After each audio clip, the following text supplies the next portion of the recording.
the Yankees have a catching problem. Yes. So and it's a defensive catching problem, and it's an arm problem, and I don't know what to tell you.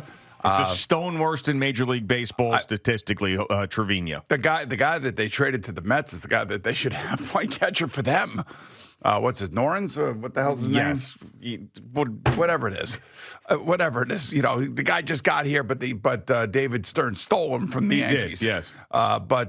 Yeah. So I mean, those games were good last night, and it's unfortunate the Mets couldn't come back to win the game. But at the end of the day, they're fighting, they're hitting, and they're doing well. And I was telling Fleegs, who is a resident New York Met expert as far as I am concerned. Yes. Loves everything about the Mets, knows everything about the Mets, and Taylor Swift, by the way. Mm-hmm. So when I need Taylor Swift answers, I ask Fliegelman. When I need some Met answers, I talk shop with him. We get into it a little bit. I am totally all in, and I think every Met fan is all in. So I'm not saying anything that every other Met fan probably doesn't feel or feels just like I do, that Francisco Alvarez is the Energizer Bunny for this team. Whether he's hitting or he's not, his defense is great. He is everything that you want in a catcher. And, you know, when he was missing, the life of the team was missing. And I think when he came back, even though there are guys like Brandon Nimmo and, you know, you would like to think Pete Alonso and Francisco Lindor that, yeah, professional players and they play well, and you would think that they would be the energy on the team, but the energy really comes from the catcher, and he's going to be a great one if he's on his path to greatness. And I just think that missing him was one of the biggest holes that the Mets could have had this year. To start the year the way it happened. Yes, and it's great to have him back, and we're talking catchers this morning. One very positive, one very negative with Trevino. I think there's been something like 66 catchers that have played a Major League Baseball game this year, and he is the worst at throwing out runners. And you see these teams, you said it before, blueprint spot that the Red Sox showed you over the weekend, and the Orioles continued it again last night. And the biggest one is you get the revenge or the retaliation, rather, as Oscar Gonzalez hits Gunnar Henderson. And to me, that was intentional at that point in the game. It's just silly. These things are silly to me. There are times where I really feel like if your team's getting beat up and you're getting smacked around. It was a couple years ago with the Mets where everybody was hitting them. There was no retaliation. It was almost like they were just getting pushed around. It's like, okay, you got to stand up for yourself. I didn't feel like this was one of these times. We've seen guys getting hit all over the league, great players getting hit like Mookie Betts, because you want to pitch these guys up and in. But so they decide to retaliate. The Yankees or Gonzalez or whatever. Down 4-1. What are you doing? You don't do it then. Well, you don't really. You don't even need to do it. You don't really need. So Henderson, of course, he gets on, steals a base, comes around to score, and you lose by one. You know, and it's to me, it's like, come on. If you're going to hit the guy, necessary was that in the seventh inning? If you're going to hit the guy, don't hit him where he has a pad. I mean, Jesus, I understand, those guys I caught Sal and BT yesterday. They were screaming about throwing purpose pitches and everything. All right, great. It's 4-1. You throw a purpose pitch now? Yeah, silly. I mean, that doesn't make any sense. So you got to have a little bit of awareness. If, in fact, that's exactly what that pitch was, I guess you believe. I'm not so sure that pitch just didn't get away from him. Because in that situation, it doesn't make any sense. I know who you're throwing at is at what is perceived to be one of their best players, which is exactly what happened to Aaron Judge. It also happened to Stanton, by the way.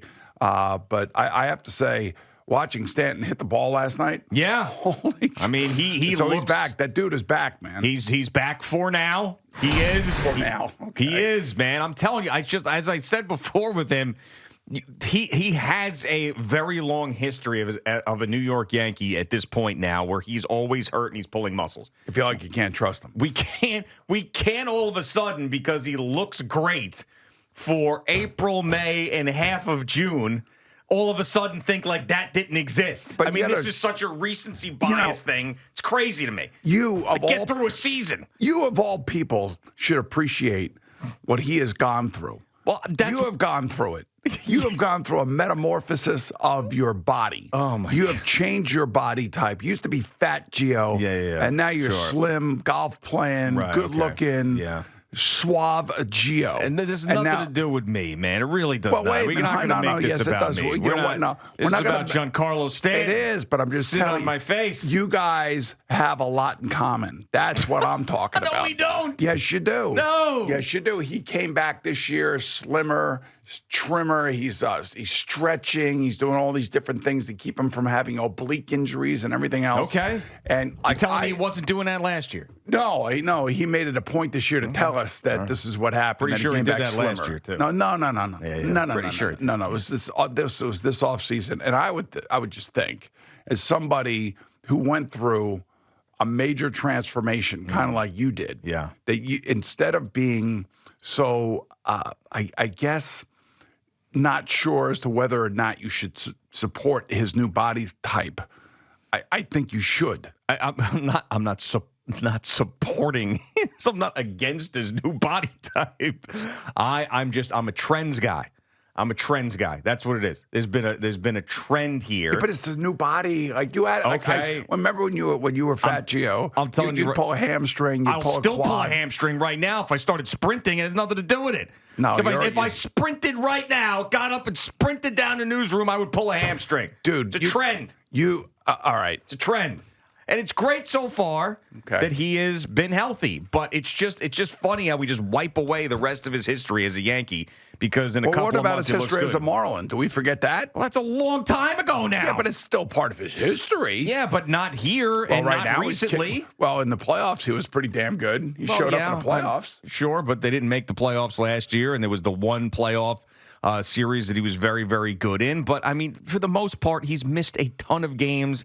We've talked about his contract being an albatross for the New York Yankees. Right now, it's not. And he's been good so far. It's just that you can't count on him doing this the rest of the year. You know what sucks? Just ride it as long as you can ride it. You want to know what really sucks? What sucks? I'll tell you what sucks. The Dodgers come to town. Juan Soto misses all 3 games. Mm-hmm. That sucked. And then all of a sudden, he shows up the next game and he's playing. Yeah. This sucks that Aaron Judge didn't play yesterday. Yeah, and he clearly was not available at all because there was a couple of situations where he could have pinch hit and just you didn't see him. It's just the Yankees. He wanted to talk his way into the game, supposedly. Yeah, I mean, it's just Yankees being like, hey, we got 162 games. Just take it easy. Chernoff working for the Yankees? Maybe, I don't know. Somebody's over there like this. We got 162. The guy wanted to play, and they wouldn't let him play. Well, that's some swelling. And they wanted to be careful. And you can't win in these situations. Listen, we all have swelling. Everybody has swelling. The only person that doesn't have swelling is Al. He probably has some swelling. He has no swelling whatsoever. He might have some inflammation. He has no inflammation. I've never seen anything like it. The guy is inflammation-less. Yeah. But, yeah, I understand. I understand that we want to see him last night. It didn't happen. I do have a day game today. Maybe they were thinking he's going to got to have one of the two. Let's make it today. I don't know. All right, so let me ask you a question. I use a word around here, and I have used a word around here for, what am I in here, 18 or 19 years, Al? How long has it been? It's not been 18 years. How long has it been? This is, I believe, the 18th year, maybe? This is the 18th year. All right, yeah. Or in the 18th We're in the 8th. Yeah. Yeah, well, I know. Has we're in it the 18th. been 18? Correct. Yeah. We're in the 18th Are we year. in the 18th year? 2007. 7, 8, 9, 10, 11, 12, 13, 14, 15, 16, 17, 18, 19, 20, 21, 22, 23, 24. We're in the 18th. In the 18th year. Okay. Gotcha. All right. So, but for 17 years and 6 goddamn months, Yeah. I have been saying one word to describe the job of a general manager. Oh, don't do it yet. Wait a minute. Don't do it now, please. I want to make a point. No. Don't do it now. This goes for all sports. Don't do it now. This goes for all sports. For the love of God. 10 minutes? This goes for all 10 sports. minutes? You couldn't get through 15 minutes without Dukes, getting the come over Barkley here. good No, run? Al Dukes, You come here. couldn't do 15 Wait a minute, minutes? hold on. Have I been using... God. Oh, God. For Amazon, 15 what minutes. is this? It's the only time. I don't love talking baseball either. I don't love talking baseball all the time in regular season. Al, what's the word that I use in regards to general managers and have been using for 18 years? Say it right here, Al. Ruthless? Ruthless. That's right. That's exactly right. Sometimes you got to do things that you really don't want to do that may hurt somebody's feelings. Now, like bring up the Rangers in the first segment of the show. After we spent months and months and months talking about it, their first off-season move, we can't even get. No. It's just in general what general managers have to do. Like Brian Cashman's going to have to make some tough decisions. Yeah. David Stearns is going to have to make some tough decisions. Yeah. I'm talking about baseball, but I'm giving them an example of how you have to, unfortunately, be ruthless sometimes with players that you really like, you admire, you respect. But unfortunately, things don't work out, and you have to move on, and you have to move pieces around. So that brings me to Chris Drury. I don't know what else to tell you. All we're doing is talking about the Rangers. So anyway, he decides to put Barclay Goodrow on waivers. And Barclay Goodrow is a very popular player within the Rangers locker room. He was a good leader, was not great during the regular season, but did a lot of little things that a lot of people don't like and don't see, or not that they don't like, but that they do like, but other people don't see it unless you really watch the games really closely about all the little things he does. He puts him on waivers because he has a no-trade clause to 15 different teams in the NHL. One of those teams happens to be the San Jose Sharks, who weirdly drafted him when he came out in the draft. So the $3.6 million goes to the Sharks. They pick him up. And the thing about it is that, just because you have a no-trade clause doesn't mean a team can't move you within the system. And that's exactly what Chris Drury did. So David Stearns and Brian Cashman are going to have some very interesting decisions to make here. Brian Cashman at the catcher spot, especially. I know that I'm sure they really like Jose Trevino. I'm sure that they appreciate him as a player, as a person, as a human being. But, you can't continue to have this, especially when the Boston Red Sox laid out the blueprint to beat your team. Yeah, and the pitching, obviously the pitchers love Trevino. There's no surprise that, Garrett Cole comes back and Trevino's there, and he has a great first start back. They've worked together pretty well. So I mean, I agree that this is an issue that's not going away, and it's almost turned into one of these mental situations too for him, where he's better than where he's been. He's just been put under pressure. He knows everybody's talking about it. He knows the other teams are talking about it and trying to take advantage of him. So this has got to figure itself out quick, because in tight games against good teams, when you have situations where the catcher's throwing the ball into left field. Well, you gave up 9 stolen bases. Yeah. Now, what is the collateral damage to a situation like this? Because it's not all Trevino. That throw into left field last night was bad. We know that. If that happened and he didn't give up 9 stolen bases in Boston, then we wouldn't even be talking about it. It would just be a bad throw, a bad play, and everybody would buy into him. But we also said coming out of that Boston series, the pitchers got to do their job too. And because of the way the rules are set up, certain teams are figuring out or have figured out how to use those rules to their benefit and take off and steal bases. And the stolen base is back, and it's a thing again, especially against the Yankees. Yeah, it is. So the stolen base is back. So my point is, when I talk about Chris Drury being ruthless and doing something that he had to do in order to free up some cap space. And we'll do 4 hours on the goddamn Rangers. And we're talking about all of this. Now, Brian Cashman's got himself a situation. You got a situation. And how are you going to handle that situation? Brian Cashman sucks. Yeah, no, he doesn't. Yeah. No, he doesn't. He does not. I don't necessarily see the apples to apples situation with what's going on with the Rangers and the cap in the offseason after they saw how the season panned out and knew that they had made it to do certain things. Eastern Conference Final. They did, but now we're talking about middle of the season issue, teams doing well. It's a completely different set of circumstances between what 2 general managers are doing, one in the offseason, one one's going to have to one's going to have to come up with something here now. Well, yeah, I mean, I think the David Stearns thing is going to be more interesting because he came here to turn over this roster and to completely rebuild a franchise that was in the toilet once again. You want to talk about ruthless? Let's see what happens if the Mets continue on this torrid pace and somehow do get over 500. Now they're 3 games under 500, so they just still haven't gotten there, but they're on their way there. And then let's say they are solidly in a wild card spot. Then we're going to find out how ruthless everybody is. But I don't think the owner is going to allow him then to trade away assets if they are solidly in a wild card spot, because that's just going to look like crap to the fan base and the people that buy season tickets. They want playoff baseball. And, the owner would be like, that would be suicide. Yeah, if you didn't go all in. I know. I mean, and it depends. It really depends where they are and how they're playing, and so it's a tough discussion to have now. But I would, if there's one thing in New York sports, I'd want to know and look into the future and want to know, or just could find out today, be a fly on the wall somewhere, is how badly does David Stearns want to keep Pete Alonso? Because I'm sure he wants to keep him at a certain price in a certain term, but how badly does he? Like what is like? Didn't they offer him like 6 years? Right, he turned it down. 160 or whatever. So I'm saying, like, this is what I want to know. Yeah. How much farther would they go than that? If he goes for 40, 115, you got to keep him, right? Don't you? I mean, you're nuts if you don't.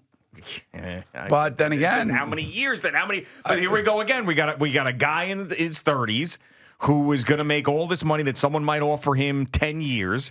And you're gonna match that. You can't match the 10 years. You can't. I mean, okay. So then give the money to Juan Soto. This is what I'm saying. You got to get Juan Soto because Juan Soto's younger. Yes, he certainly is. Now is Juan Soto going to want to play for the Mets?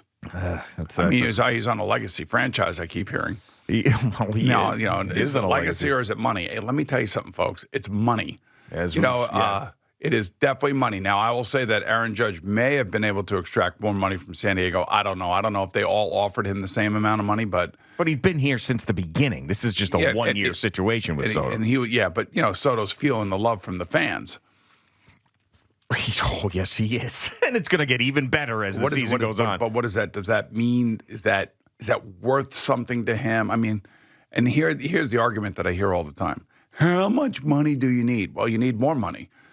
At the end of the day, the agent's job is to get him the biggest freaking contract that he could possibly get so the guys coming up behind him can eclipse him someday. I also think that last year, the issue that Boris had in this offseason where he had egg all over his face, he went in too hard with too many players, and it was a really bad offseason for him, that he's got to make sure that Juan Soto gets the monster deal that everybody expects. Yeah, do you think real quickly, you think Barkley Goodrow's going to thrive in San Jose?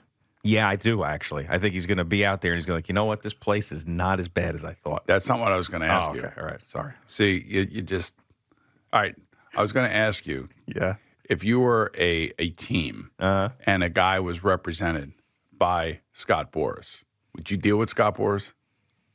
If I had to, sure. If I wanted that player desperately and I thought there was a franchise-changing player, if I had to, yes. If Scott Boras would just keep his mouth shut publicly, yeah, I think I would deal with him. But the moment he opens his mouth and starts talking about crazy crap, all these players that got screwed this past year, I think in large part are due to, his public comments in regards to their contracts.